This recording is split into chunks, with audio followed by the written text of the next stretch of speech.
Welcome to the Michigan Man Podcast on Wolverine Sports Radio, a member of the V-Sporto Network, and in partnership with SB Nation's Maize and Brew, for Wolverine fans from coast to coast. Go Blue and welcome to the show. I'm your host, Mike Fitzpatrick. On today's program, Steve Lorenz from 24/7 Sports joins me with our June recruiting update. I hope all is well with each and every one of you as we continue to move forward here in Michigan and around the country in our struggle to return to some kind of normalcy. For Michigan football fans, a good sign was seeing the team return to campus for voluntary workouts last week. The NCAA is allowing teams to have 2 extra weeks of practice before fall camp starts in August. Those 2 weeks will allow coaches and players to install offensive and defensive schemes that normally would have been installed during spring practice, and it will help ease everyone back into the routine. They will be allowed 20 hours a week, which will include no-pad walkthroughs, light workouts, and meetings. President Schlissel announced last week we are expecting to have in-person classes begin on schedule in September, which is great news. For those students who don't feel ready to come back, they will have remote learning opportunities. AD Ward Manuel said last week that by next week or the first week of July, we should have a plan for football. He sounded hopeful and said the athletic department was proceeding with plans for a full season. What this means for season ticket holders and fans is also a question that should be answered in the coming weeks. We have enough negativity and stress all around us, and you know what I mean. So let's hope we stay on track for a college football season and the diversion from reality that it brings us, if only for a while. Jim Harbaugh and his staff have been finding new and creative ways to recruit during the pandemic, and they have done an outstanding job thus far. As of now, we have the number 7 recruiting class nationally and number 2 in the Big Ten.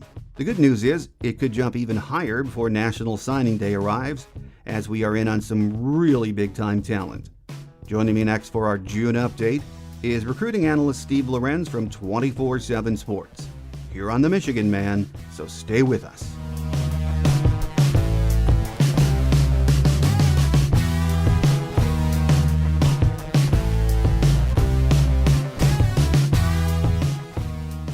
Here with us on our Game Day segment this week as we do another recruiting update, and things are starting to pop. Steve Lorenz from 24/7 Sports. Welcome back, Steve. Hey, Mike. How's it going? Everything's going well. As we talked about before we started taping, we're expecting some news in the next week or so about if we're going to have a season, what kind of a season we're going to have. We'll get to that a little later in the interview, but I wanted to start with, of course, recruiting news, Steve. Good news. Over the weekend, we received a verbal from 4-star defensive end Quentin Somerville. He's from Arizona. And actually, it sounds like he had quietly committed a while ago, doesn't it, Steve? Yeah, he was a heavy lean, I think, for quite a while. Probably had given a silent commitment at some point or another, then waited to make it public. I think it was his mom's birthday was the day that he had mentioned a while ago he wanted to verbally commit, which was on Sunday, so or Saturday, whatever day it was. And so, yeah, Michigan was a heavy lean there for a while. Still a huge pickup. So that's one of those things where I know from covering this, if the crystal ball is like 100% for 2 or 3 months and people kind of lose interest because, all right, well, this guy's going to commit, it's probably a good chance this happens. So it's not as exciting as it is when, they win the heated recruiting battle for, over big time other program or something like that. But Somerville, I mean, without exaggeration, may have been the first 2021 recruit that Sean Nua really started to pursue after he was hired by Michigan. So I really can't understate this pickup. He's been we do our top targets list. He's been a top target for, a year. I mean, he's one of the first 2021s we had up there. So, those are the kind of recruiting battles.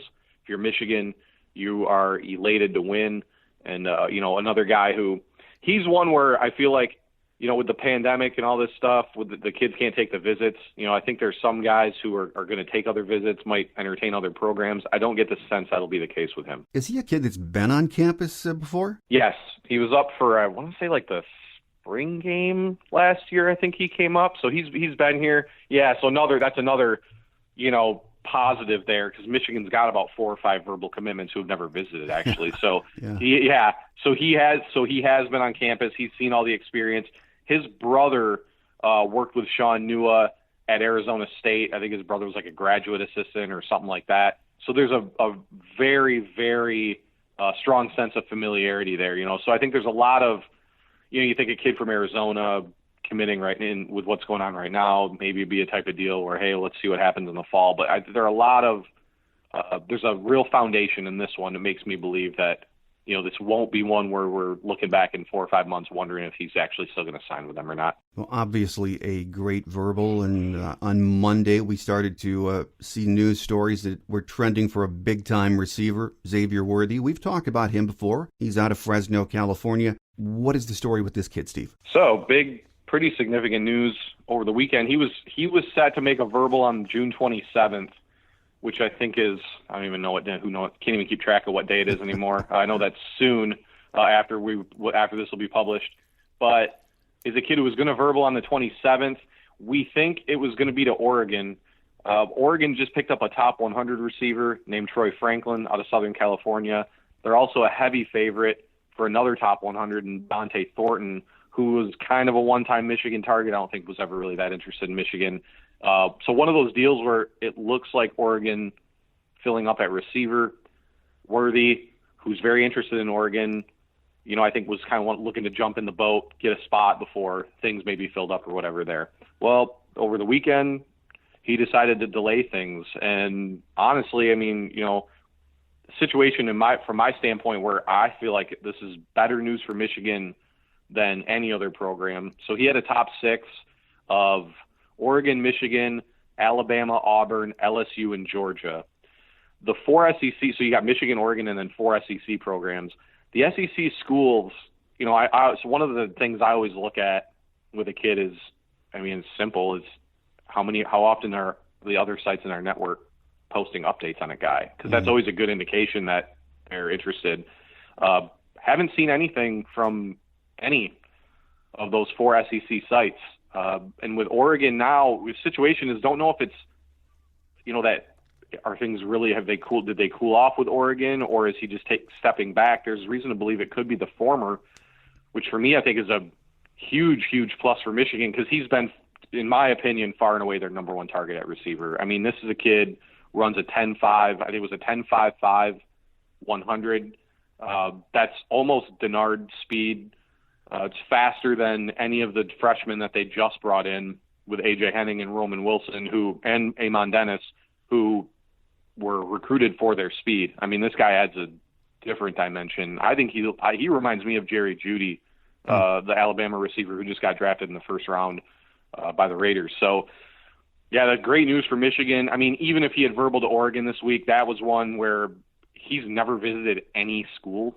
So not a recruitment I think that would have been over, right? I just think that, you're seeing that more and more this cycle with guys who are trying to find a spot, take their visits. I think he was going to do that anyway. Michigan was definitely not going to stop there. But the fact that he's delaying it, two biggest questions to me. One, does Oregon remain a factor? And two, do one of these 4 SEC programs do we start to hear more about one of those? Because to this point, really haven't heard a ton about any of them. So, but we hear a ton about Michigan. Giles Jackson, as really, if we do the recruiter rankings on 24/7, if we could give him points for this recruitment, we would, because he has played a huge role in getting Worthy familiar with Michigan and sharing his experience so far there. Has been a big asset for Josh Gaddis and company. But definitely a name we'll be talking more about, because he is probably my favorite player in the class as far as a Michigan target. I love watching this guy's film. I think he's going to be a star. I think he's the best receiver they're recruiting. Well, as good as this class is right now, and it is very good, it could get a whole lot better before it's all said and done. So let's talk about some of the other top targets I get a lot of questions about and that we are after, and take a look at their status, Steve.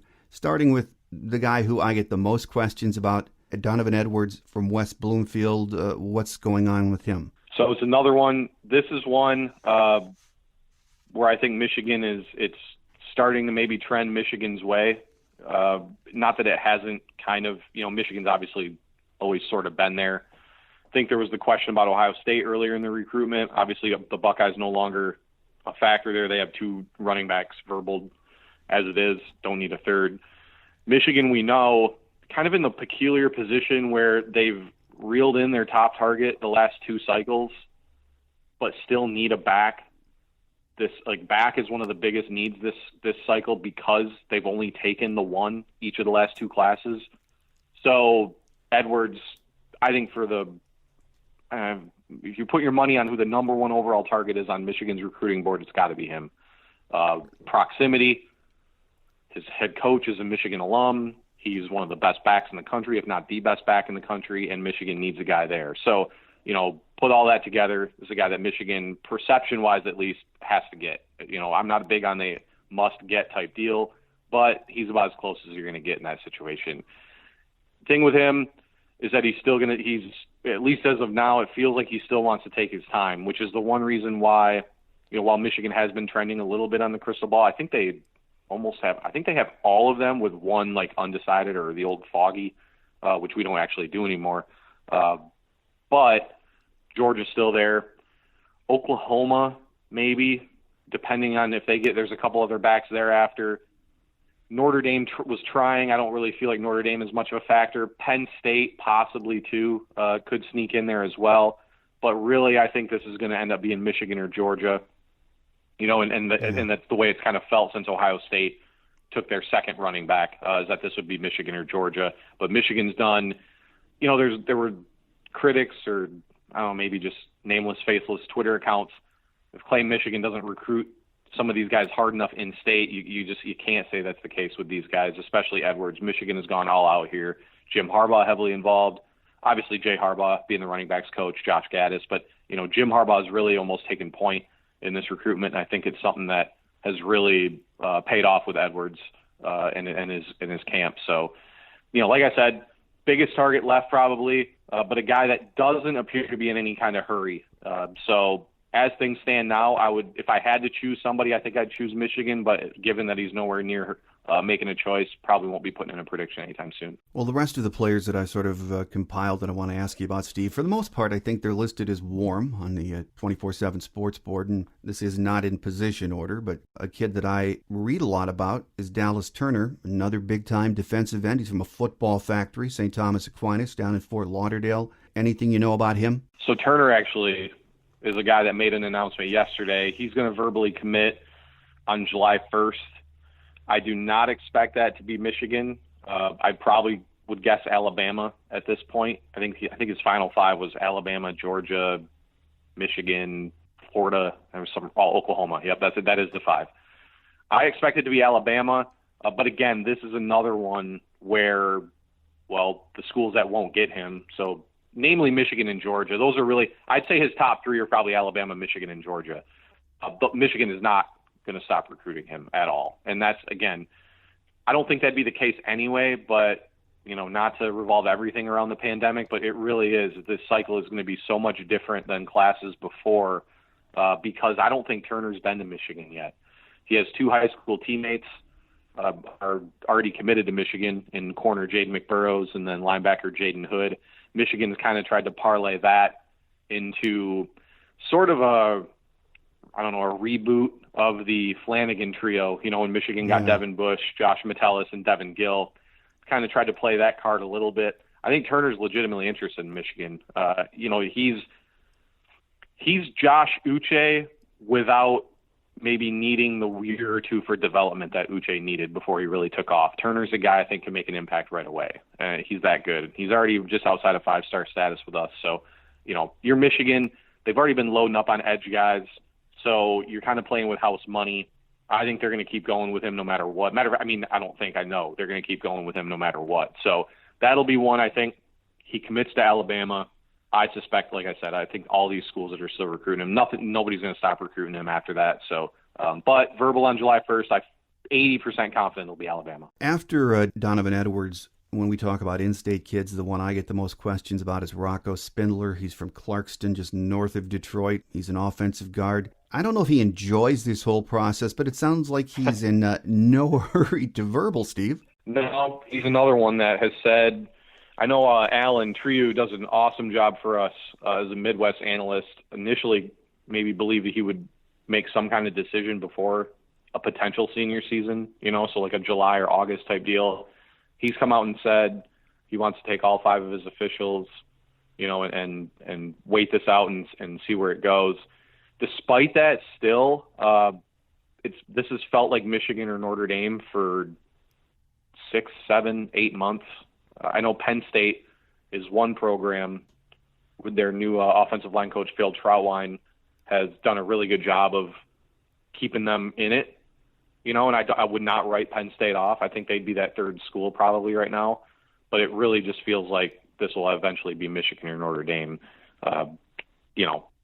Naturally, Michigan, Notre Dame tangle more than any. That's the program Michigan recruits against the most because they're very similar. Right. The differences are the campus, I think. Really the biggest differences between the two programs are the type of campus.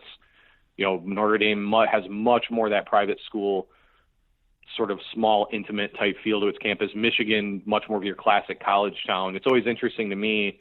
I'd go back to Tristan Bounds, who just committed to Michigan about 3 or 4 weeks ago, mentioned to me that was kind of one of the things that made a difference for him was preferring Michigan's sort of campus and just the feel compared to Notre Dame, because everything else is so similar, high academics, emphasis on academics and athletics type deal. So, with Spindler, I think that'll be one thing that'll be interesting. That one's going to be a tough one to call. Yeah. 4 or 5 months ago, I would have said Michigan for sure, but Notre Dame has made him priority numero uno for as long as I can remember. And so he ran into Lou Holtz on his family vacation like 7 months ago. It's like, if you're Michigan, you got to be like, are you kidding me? Like, what are the odds of, like, give me a break? Yeah. So some weird stuff there, but in no hurry, and Ohio State's still another one that's recruiting him too. But I would still say Michigan, Notre Dame, and then Penn State probably, and again, I wouldn't fully write off Ohio State either. It's just hard to know who's a take for them right now and who's not, because they've recruited so well. So, but yeah, no, it's going to be another guy we're going to be talking a lot about, I'm sure. Well, one of Rocco's teammates, Garrett Dellinger, another kid that we've offered and we hear a lot about, defensive tackle. He's, as far as I know, he's still on the board and we're still very interested. Isn't that right, Steve? So he's actually slated to make his verbal commitment today, on Monday, when I don't know when this will be run. So he may have made his verbal commitment by the time this is published. So I guess I'd put it this way. My crystal ball's on LSU. I suspect that's where he's going to pick, but he has not told anybody where he's going to pick. No coaching staff has been informed of his decision. I think that leaves the door open for another program, and I do think if it was not LSU, it would be Michigan. So from my standpoint right now, he's announcing at noon. It's about 10 a.m. We have a story in case he does commit to Michigan. I mean, I'll just be frank with you. I don't expect it to be Michigan, but if it's not LSU, I think it will be Michigan. So been a weird recruitment. He's not really a Michigan native. He's from Maryland. His family's an Army family, so he's moved around a lot. It's kind of why you think, LSU. I mean, granted, they're the defending national champs, but a kid out of Clarkston, you kind of think maybe it would be a Michigan lean or like maybe the schools that Spindler's considering, Notre Dame, Penn State, that type of deal. But his pull to stay in Michigan maybe not as strong as it will normally because his family's used to moving around and stuff like that. So that's why I think you see kind of a random program like LSU thrown in there. So he's another one, though. If he commits to LSU, I suspect Michigan will keep going there. I think they want another tackle. It's kind of gone back and forth, tackle and guard.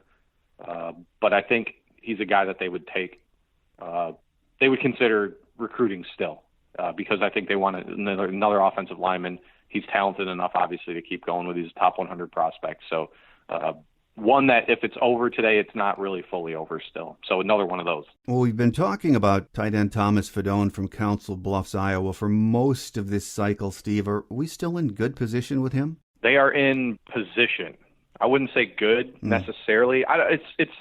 So he's more than any of the guys on their 2021 board. I don't think he's their most important recruit left.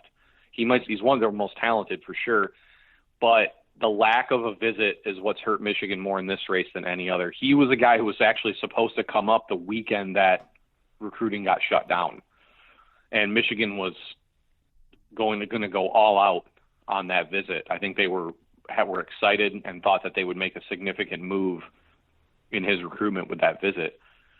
Obviously, he still hasn't been able to come up. Despite being from Iowa, I guess Council Bluffs is like right on the Iowa-Nebraska border or close to it. He actually grew up a Nebraska fan, which is why the Huskers, I think, lead the crystal ball still. That, my thing with Air has been I don't remember the last time Nebraska did anything at tight end. I got to assume that because Michigan, LSU are actually the two other programs. There's LSU again. The two other programs, I think, are probably slightly like right there. I would say Nebraska 1, and then Michigan, LSU somewhere 2 or 3. Got to think those two programs are kind of saying, I know you grew up a fan, but we don't even, do they even have, have they ever even, when's the last time they used a tight end? I don't even know if Scott Frost used a tight end at UCF, or if he did, it wasn't very much. So there's that. No, doesn't seem to be someone who's in a hurry either, though. So this is one where I kind of think Michigan can get through to a point where kids can visit again, and he maybe most likely will not be verbally committed somewhere at that point. So that's always a good thing when you're not the school that would have been the initial verbal commitment. So kind of a waited out. Michigan's been recruited. I mean, they already have Lewis Hansen committed, who they think is a 4-star guy for sure. So it's sort of similar to the last couple cycles. You think about Theo Johnson last cycle, where you had Matthew Hibner committed for months, and you wanted the second guy, and you go all out for the top one. And I think that's a very similar feel to this recruitment. Michigan obviously just hoping for a different outcome than they did with Theo. Another local kid we talked about is Rayshon Berry from Oak Park, and we've also discussed that as a school that we have not had a lot of success with, Steve. Any idea which way the wind is blowing for him right now? So this is one, I think he's one of the 2 or 3 most important prospects left on their board because they're recruiting him at defensive tackle. And I don't play into the whole, Twitter recruiters and people saying what Michigan needs and stuff. I do agree, though, that defensive tackle is a significant need this cycle. And I think Benny is one of the best defensive tackles in the country. He's rated as an offensive tackle on our site, but Michigan's recruiting him defensively. He prefers to play defensively. And I think this is a one, we've talked about it on our site. Sam Webb's done a couple great updates on it. I know Bryce Merich too, where mom seems to really like Michigan and what they offer. And he appears to be a kid that is into the academic side of things. Been told he's more of a Michigan Notre Dame type kid, because one of the programs you got to look out for randomly, but not randomly when you think about it, is Kentucky, because they've gotten the last 2 really good defensive tackles out of Oak Park, and Justin Rogers and Marquand McCall, and they're going after Benny too. So Kentucky's going to be a program to watch there, just because we know McCall's had a good experience down there. Rogers, I don't think he's really even been there yet. So could be a situation where they're a factor. I think Iowa at one point was a factor, but not anymore. Ohio State is still kind of sniffing around too. If they decide to make a strong push, I think they'll be a factor as well. But this is one I kind of think Michigan's quietly in better shape than people realize. But he's not looking to end it or do anything like that anytime soon. So again, another one of those where they're in good shape now, but it's going to be a battle of patience there a little bit, for more so for the fans. The coaches are willing to be patient, but just kind of see where it goes. But I think he's one of the top 2 or 3 targets left on their board, because they do. You get a top 150 defensive tackle out of your own backyard. It alleviates a lot of the concerns, about that position for them, moving forward. We're still mining the Jersey pipeline with an offer to defensive tackle George Rooks. He's from St. Peter's in Jersey City. Any indication where we are with him in the process? So I'd put Rooks along with Benny as sort of the top interior guys left on the board. This one's an interesting one.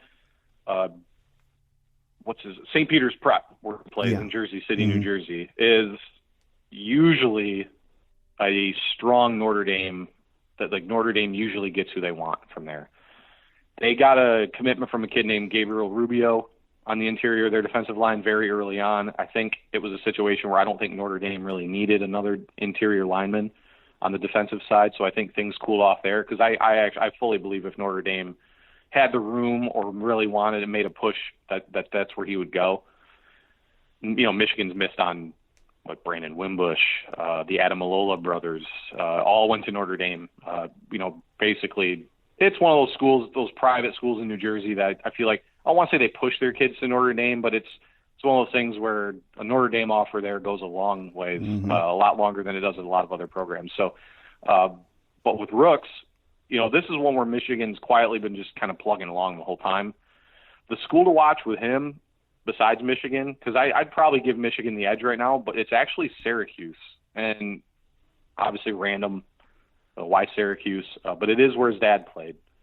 So that's always a factor with some of these guys. Plus, Syracuse not too far from home there, to go play there for Dino Babers and company, who've actually got a pretty good program. I think that he's done a pretty good job there. So, they're their potential factor in this one.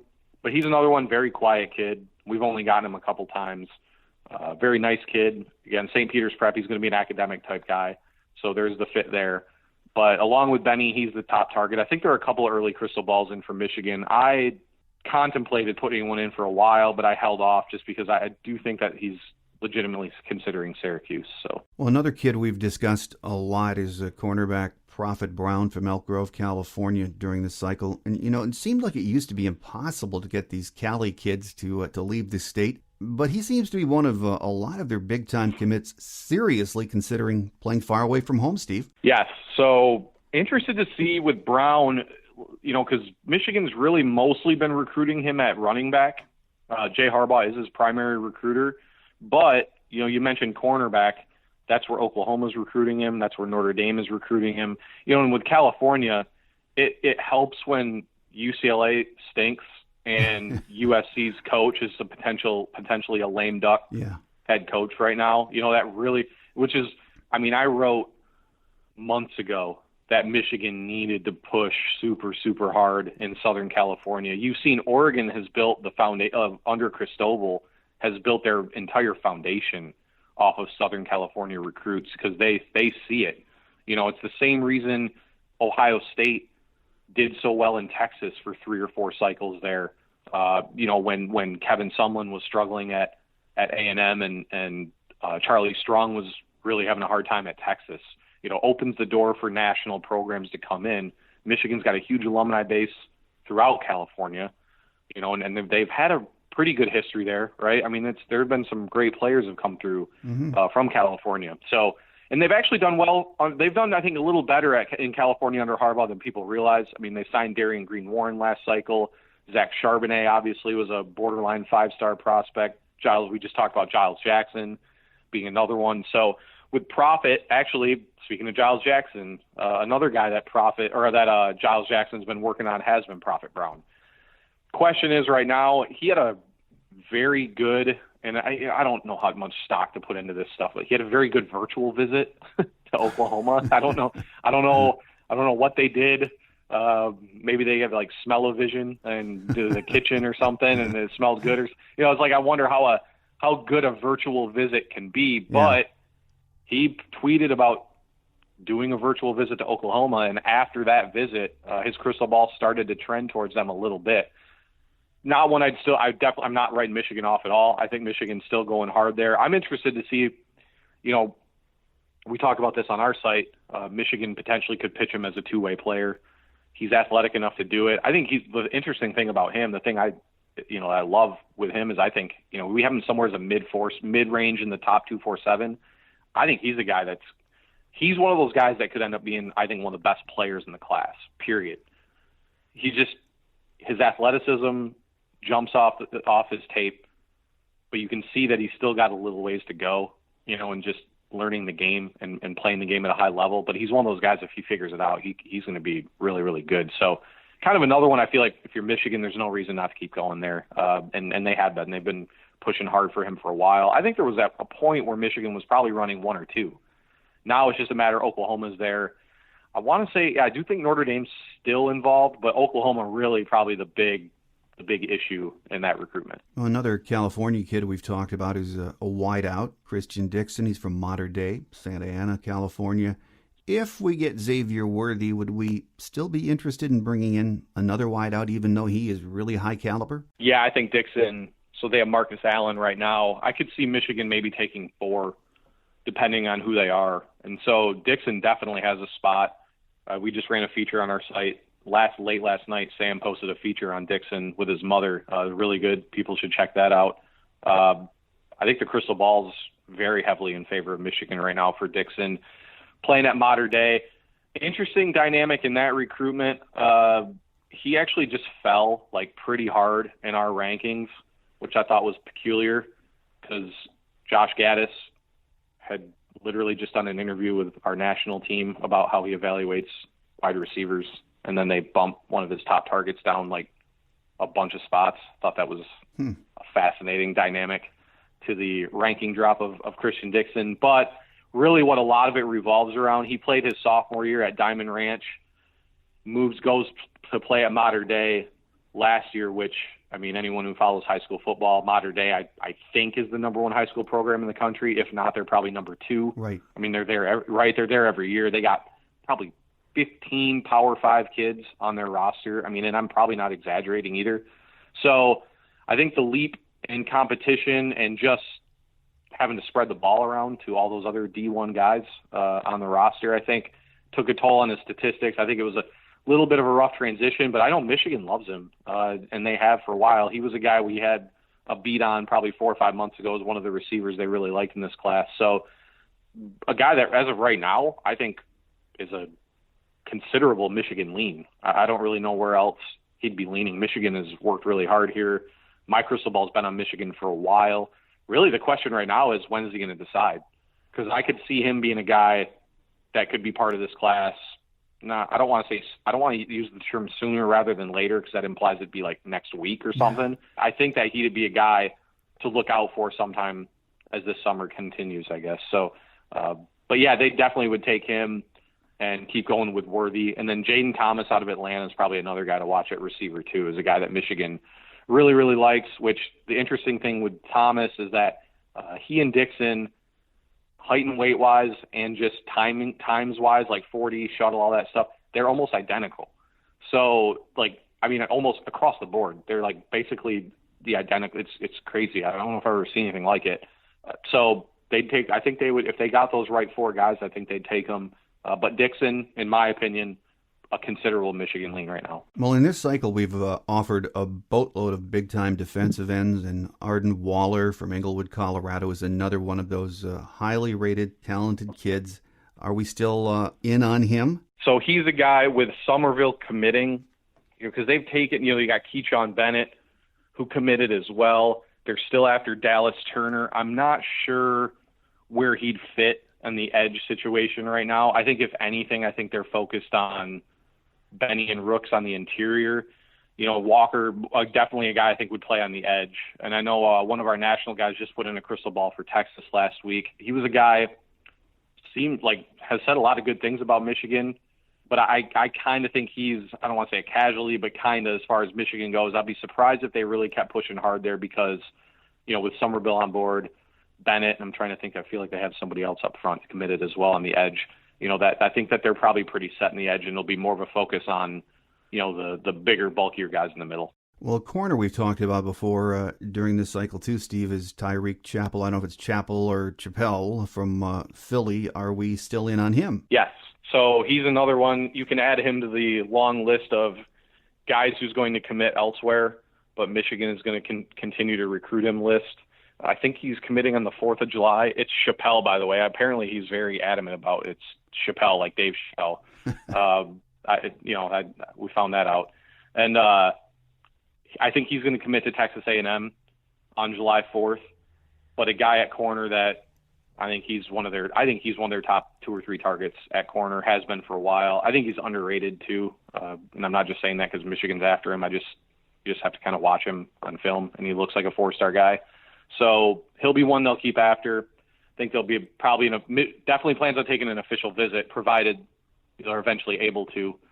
So that'll be something to watch, even after he verbals elsewhere. But again, unless something changes in the next couple weeks, I fully expect A&M to be the choice when he makes his initial verbal commitment. Well, last on my list of warm players that I get a lot of questions about, Steve, is Josh Simmons. He's out of another California kid. He's out of La Mesa, an offensive guard. Where do we stand with him? Simmons, so they're still recruiting Simmons. I suspect, though, because you still have Drew Kendall out there, is a guy that Michigan's still pretty high on the interior, and then there's Rocco Spindler. Could be a situation if Michigan misses on both Kendall and Spindler that I think that they would maybe make a strong push for Simmons. But actually, that's probably not a bad name to bring up, actually. We really haven't talked about him on the site that often in the last month or so. But he's still a guy that they're recruiting as far as I know. And again, we'll see with Drew Kendall. We talked about Rocco Spindler being far from a certainty, with Notre Dame there. So he's a name, could very easily revisit at some point, and is somebody that they're still actively recruiting. Well, Steve, we've discussed a lot of the warm players, are listed as warm on the 24/7 Sports site, and that I get a lot of questions about. But are there any others that you're sort of keeping an eye on that you think might be headed our way? Might be headed their way. Not 100% on that. I know one guy that's really kind of been trending up with them, though, is a kid named Damon David out of Ryerstown, Maryland. Just a high 3-star guy. They missed on Donovan McMillan. I know we had talked about him before. Mm-hmm. McMillan named a top 5 that didn't include Michigan. Actually was a very random top 5. Kind of surprised a lot of people. But David is kind of the guy since McMillan's is going to end up elsewhere, has kind of assumed the spot as that top safety target, in the cycle. So Oklahoma, Boston College, he's got a weird top 3, and this is a top 3. It's Michigan, Oklahoma, Boston College. Don't really know, don't want to say anything bad. I just can't see him choosing Boston College over those 2 programs. But, we'll have to see. One of our national guys just posted a great workout video of him. He's another one. Michigan's evaluations are usually so strong, especially when a guy like this just pops up out of nowhere. Usually rises, the chances are he's going to rise up the rankings before he falls. He'd be probably the other major name to keep an eye on because, they're done at linebacker, it looks like. I don't think there's any reason for them to – they'll keep some lines open just in case, because Jaden Hood has never visited. And Tyler McLaurin got an offer from Stanford last week. So, I think other schools are going to keep recruiting a lot of the guys that are committed. But besides that, I guess at running back, Tavier Dunlap is another guy, a kid out of Oak Ridge, Texas, is a kid that Michigan really, really likes. And then also A.J. Green, who committed to Arkansas, is another one of those guys who committed elsewhere that Michigan is going to keep pursuing. So those 2 guys at running back are kind of probably names to keep an eye on. But otherwise, I feel like pretty much covered it all. Well, Steve, as we flip the calendar then and head into July, we have 18 verbals. It is a very, very good class. No argument there. If we get a few of the kids we talked about today, it does have the potential to be a great class, doesn't it? I think so, especially, to kill that perception that they're not recruiting well in state. You talk about Benny, talk about Spindler, talk about Edwards, even Dellinger. Like I said, he commits not too long from now as we're taping this, but, see if Michigan pulls out a surprise there and wins that one. Their per recruit ranking is like right around 90 right now. That's with a punter counting towards that average, who is like an 81. And then Guidise, the Jersey kid, is one of the lower ranked Power 5 commitments in the country right now. And again, we'll see where his ranking and rating goes or whatever. But really, I think Michigan's average is more realistically somewhere around a 91 or 92, which would be in the top 7 or 8 in the country. And like you talk about the guys, most of the guys we talked about, I mean, probably 80% of them would bump that rating up. And so my biggest thing is I always tell fans, or I tell people on our board, I don't look so much at the finish from a number standpoint as far as like that they're like the 5th or the 12th ranked class in the country. I look at the per recruit average and then compare that across the country, because some schools are going to sign 30 guys. Or some of the, and so like that's why there have been situations in the past where, I think Clemson's one program where like they don't have very much attrition. So they've had classes that have finished like 7th or 8th, but their per recruit average was like a 94, which is insane. And so you could argue it's the best class top to bottom, right? So I always look at the per recruit average, and then take some context into consideration. Because like I said, I personally don't like the way that we throw the special teamers into the class rankings equation like that. Yeah. Ironically, Ohio State has a punter and kicker committed who has not been ranked or rated yet, so he's not counting towards their per recruit average right now, because it would bring it way down if they did. And so that'll be interesting to see what happens when that takes place. But no, I think this has been a continuation. 19, 20, 21. Michigan's really gotten a lot of guys, I think, that evaluated highly on their board. They're happy with, and there's always a few guys in that class that people don't talk much about that are maybe secretly really, really good. just had an update on the site last week of Amon Dennis, one of the newest true freshmen on the roster, was a mid 3-star guy, just outran A.J. Henning and Roman Wilson in their first 40-yard dash. The kind of testing number that if he had done that at a Nike camp or something, it would have been like, oh, wow, that's a 4-star. You know what I mean? Yeah, So there's stuff like that you got to kind of take into consideration in Michigan's evaluations, especially when you talk about these under-recruited, under-ranked guys in the East Coast that Michigan knows. Like, they have so many connections out in that area that you have to have some faith in the guys that they take from out of that area at this point. So, TJ Guy, I think, being a great example of a kid that's verbally committed now that I think they're pretty high on, and is a guy that really could be ranked a lot higher than he is, but plays in the middle of nowhere in Massachusetts. Not only is it hard to get somebody out there to evaluate him in person, but the competition there is lacking. So there's there's difficulties in evaluating those kind of guys from the site standpoint. And that's where these big programs that have all the resources to dig deeper and get all the stuff they need, is why some should have a little bit of a leash. Fans should give the staff some solid leash with some of these guys that you look at and you think, well, why not take the 4-star out of Indiana instead? And it's like, well, there's something they're seeing there. So, and I think history kind of has backed that up. You see Kwity Paye is going to be one of the best players in the Big Ten this year. He was an 84 rating out of Rhode Island, so something to consider. Should be a good class. Again, it's all going to depend on, provided there is a season, that they play well again and, that they stay the course. It's going to depend on a lot of these guys coming up to visit after they've committed and that type of deal. A lot's going to happen in the next couple of weeks that will impact recruiting. And, of course, we'll find out if we're going to have a season and how that's going to be.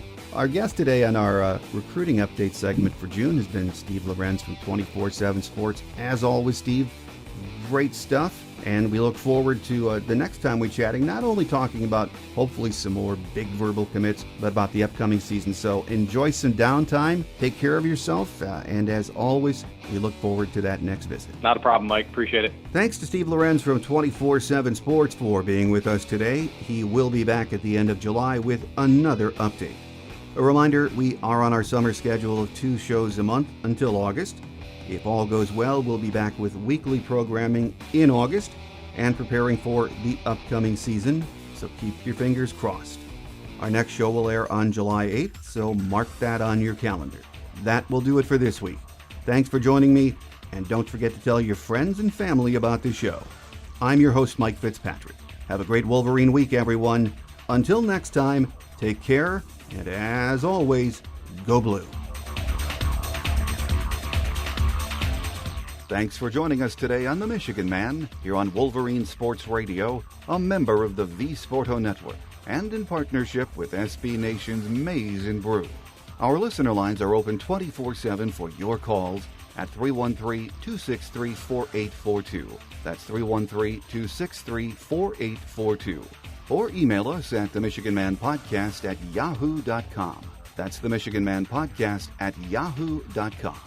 The Michigan Man Podcast is produced at the studios of Robin Lynn Productions, Allen Park, Michigan, and is not affiliated with the University of Michigan. Go Blue!